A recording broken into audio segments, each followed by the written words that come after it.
जय हिंद। हिंदी साहित्य सभा यूट्यूब चैनल पर मैं डॉक्टर रेखा सैनी आप सभी का स्वागत करती हूँ। हमारा आज का विषय है सूरदास के पद। इससे पूर्व वीडियो में हमने सूरदास के जीवन चरित्र के बारे में पढ़ा था। आज हम उनके कुछ पद देखेंगे। तो आइए शुरू करते हैं। इनकी रचना है सूरसागर। इसका सार यानी इसमें से लिए कुछ पद हम यहाँ पर देख रहे हैं।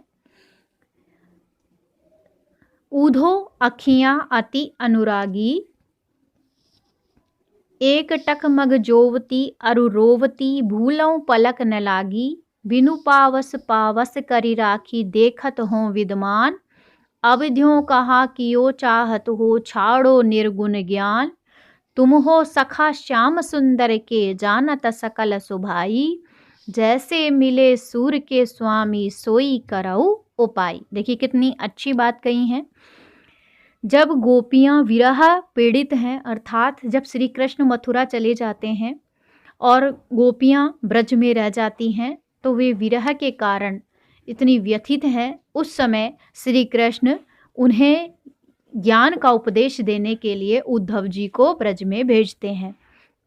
और उद्धव जी जब गोपियों को ज्ञान देने लगते हैं तो वे निर्गुण ज्ञान का प्रतिकार करते हुए किस प्रकार से कहती हैं, वही बात यहाँ पर कही गई है। देखिए क्या कह रही हैं गोपियाँ। ऊधो अखियाँ अति अनुरागी, अर्थात कहती है, हे उद्धव जी, हमारी ये आँखें अत्यंत अनुराग से जनित है, अर्थात हमारी आँखों में श्री कृष्ण के प्रति प्रेम भरा हुआ है। एक टक मग जोवती अरु रोवती, भूलऊ पलक न लागी, कि हमारी आँखें लगातार उनका रास्ता देख रही हैं, अर्थात श्री कृष्ण का इंतजार कर रही हैं। भूल से भी हमारी पलक नहीं लगती, अर्थात हमें कभी नींद भी नहीं आती है। बिनु पावस पावस करी राखी, देखत हो विद्वान, कि इन आँखों ने देखिए बरसात ऋतु ना होने पर भी बरसात की कर रखी है, अर्थात आँखों से लगातार अश्रुधारा बह रही है और तुम प्रत्यक्ष देख रहे हो। विद्वान का मतलब है प्रत्यक्ष दर्शन, कि तुम प्रत्यक्ष देख रहे हो। अब जो कहा कियो चाहत हो, छोड़ो निर्गुण ज्ञान। अब तुम ही बताओ उद्धव जी, अब तुम क्या कहना चाहते हो। अब ये ज्ञान का उपदेश देना, तुम निर्गुण ज्ञान का उपदेश देना तुम छोड़ दो। तुम हो सखा श्याम सुंदर के, जानत सकल सुभाई, कि तुम तो उस श्याम सुंदर के, श्याम सुंदर श्री कृष्ण के सखा हो, मित्र हो, तुम तो उनका स्वभाव अच्छे से ही जानते हो। जैसे मिले सूर के स्वामी, सोई करौ उपाय। अब आपसे यही विनती है, सूरदास जी कहते हैं, कि ऐसा कोई उपाय करो जिससे जल्दी से जल्दी हम अपने स्वामी श्री कृष्ण से मिल सकें। कहती हैं कि तुम तो उनके स्वभाव से पूर्णतः परिचित हो, तुम उनका सकल स्वभाव यानी संपूर्ण स्वभाव जानते हो। अब ऐसा कोई उपाय करो जिससे हम श्री कृष्ण से मिल पाएं। इस प्रकार से वे संवाद करती हैं उद्धव जी से। आगे देखिए किस प्रकार से वो कह रही हैं गोपियाँ।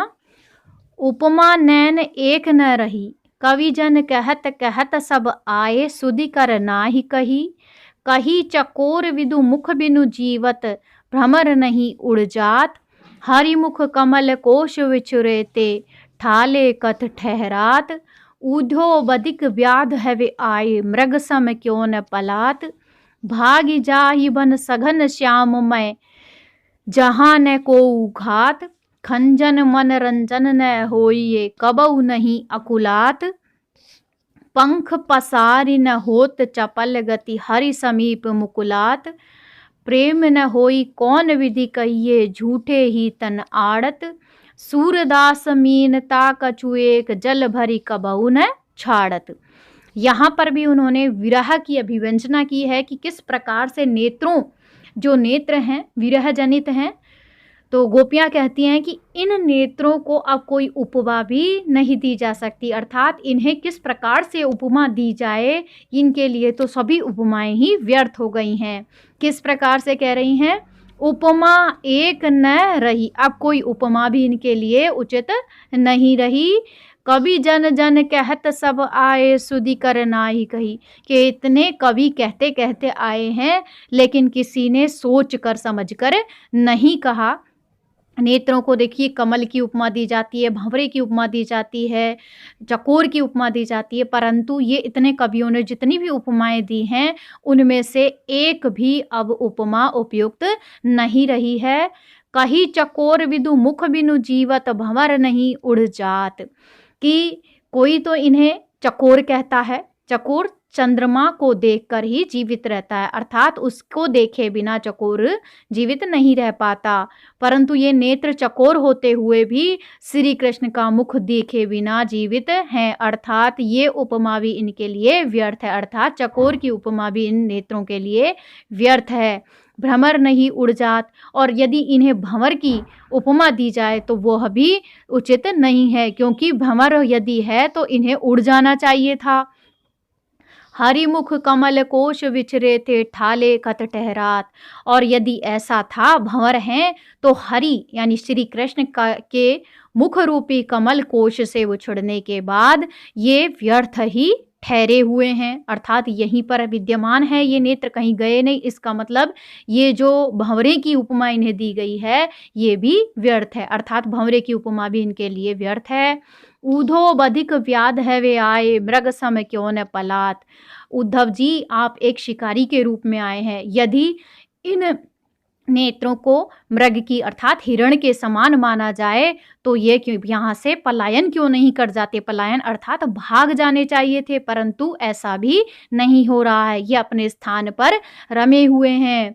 भागी जाहि बन सघन श्याम में जहाँ न कोउ घात, तो इन नेत्रों को क्या करना चाहिए, यदि आप उद्धव जी बधिक के रूप में आए अर्थात शिकारी के रूप में यदि आए हैं तो इन नेत्रों को सघन घने वन में छिप जाना चाहिए, और जहां पर इनको कोई घात लगाने नहीं अर्थात इन्हें मारने के लिए कोई ना आए, परंतु ये भी व्यर्थ प्रतीत हो रहा है। खंजन मन रंजन न होई ये कबऊ नहीं अकुलात, और खंजन एक पक्षी का नाम है। खंजन के समान होकर भी अगर इन्हें खंजन मान लिया जाए कि खंजन पक्षी क्या होता है, उसके नेत्र बहुत चंचल होते हैं, यदि मान लिया जाए तो ये फिर भी इतने व्याकुल हैं कि खंजन मन तो क्या है, खंजन जो पक्षी है वो मनोरंजन करता है, मन को भाने वाला है, परंतु ऐसा भी इनके साथ नहीं हो रहा है।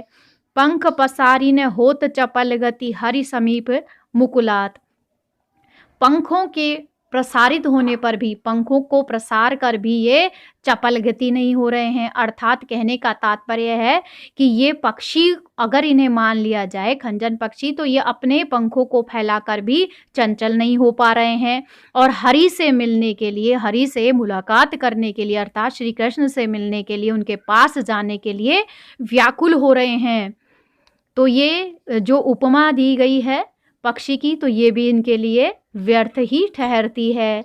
प्रेम न होई कौन विधि कहिए झूठ ही तन आड़त, कि अब किसी भी प्रकार से इन्हें किसी और से विधि से, किसी प्रकार की विधि से इन्हें प्रेम नहीं हो सकता।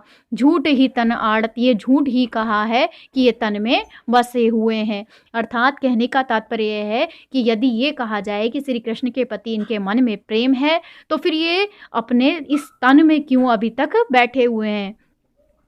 कौन, नेत्रों की बात हो रही है कि नेत्र ये अभी तक ये इस प्रकार से इस तन में जड़े हुए हैं, अड़े हुए हैं।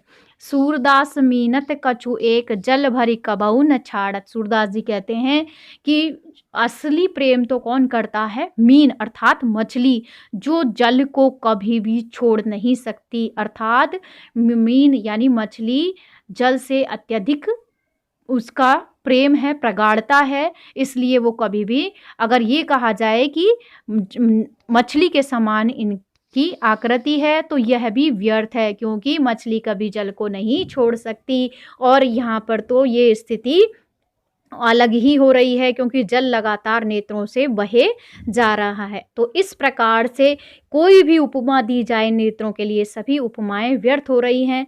इन्हीं देखिए स्टार्टिंग में, शुरू में इनमें क्या क्या दिए है उपमाएं, चकोर की उपमा दी है, कमल की उपमा दी है, मृग की उपमा दी है, खंजन पक्षी की दी है और यहाँ पर इन्होंने मीन की उपमा भी दी है, परंतु ये सभी उपमाएं नेत्रों के लिए व्यर्थ हो गई है। इस प्रकार से इन्होंने यहाँ पर कहा है कि कोई भी उपमा इन नेत्रों के लिए अब उचित नहीं है। अगला पद देखिए, ऊधो मन न भय 10-20, एक हुतो सो गयो श्याम संग को अवराधे ईस। इंद्री शिथिल भई के सब बिनु जो देहि बिनु शीस, आशा लागी रहत तन श्वासा जीवहि कोटि बरीस। तुम तो श्याम सखा सुंदर के सकल जोग के ईस, सूर हमारे नंद नंद बिनु और नहीं जगदीश। कितनी अच्छी बात कही है यहाँ पे सूरदास जी ने। देखिए गोपियाँ किस प्रकार से उद्धव से कहती है कि हे उद्धव, हमारे मन 10-20 नहीं है, हमारा केवल एक ही मन था, एक ही हृदय था, जो किसके साथ चला गया? श्याम श्री कृष्ण के साथ चला गया। अब किसी और ईश्वर की आराधना ये नहीं कर सकता। इंद्री शिथिल भई के शब बिनु ज्यों देहि बिनु शीस। अब ये सारी इंद्रियां, हमारा पूरा शरीर शिथिल हो गया है श्री कृष्ण के बिना। जिस प्रकार से बिना शीश के अर्थात बिना सिर के देह हो जाती है, कि जब अगर सर पूरे तन और हृदय को अलग कर दिया जाए, यानी मस्तिष्क अगर तन से अलग कर दिया जाए तो उसका कोई औचित्य नहीं रह जाता। उसी प्रकार से हमारी सभी इंद्रियां केशव के बिना, श्री कृष्ण के बिना शिथिल हो गई है, क्रियाहीन हो गई हैं। आशा लागी रहत तन श्वासा जावई कोटि बरीस। और हमें अब हमारे तन को केवल एक ही आशा लगी हुई है, और जीने की, करोड़ों वर्ष तक जीने की हमारी एक ही आशा लगी है कि जब तक श्री आशा लागी रहत तन श्वास, जब तक इस तन में श्वास है तब तक केवल श्री कृष्ण के प्रति ही हमारी आशा है, उनसे मिलन की हमारी आशा है। तुम तो सखा श्याम सुंदर के सकल जोग के इस, तुम तो उस श्री कृष्ण के श्याम सुंदर के सखा हो और सभी योग के ईश हैं, जो सारे संपूर्ण योग के ही ईश्वर हैं। सूर हमारे नंद नंदन बिनु और नहीं जगदीश। सूरदास जी कहते हैं उन नंद के नंदन के बिना अर्थात श्री कृष्ण के बिना हमारा तो कोई और भी जगदीश नहीं हो सकता। अर्थात हम ये योग का ज्ञान प्राप्त करके भी अज्ञानी ही रहेंगी। हमारा तो जो भगवान है, जो जगदीश है, जो ईश्वर है, वो सिर्फ श्री कृष्ण ही हो सकते हैं, अन्यथा और कोई नहीं हो सकता। ये यहाँ पर इस पूरे पद में कवि सूरदास जी ने बताया है कि गोपियाँ पूर्णतः श्री कृष्ण के प्रति समर्पित हैं, वे किसी और की आराधना नहीं करना चाहती, केवल भगवान श्री कृष्ण को ही अपना आराध्य मानती हैं, उनके अलावा उन्हें किसी और ज्ञान की आवश्यकता नहीं है। देखिए ये तीनों पद आपने अभी देखे, आगे हम अगले पद देखेंगे। आज के लिए इतना ही। अगर कुछ समझ में नहीं आया हो तो आप मुझसे पूछ सकते हैं। धन्यवाद।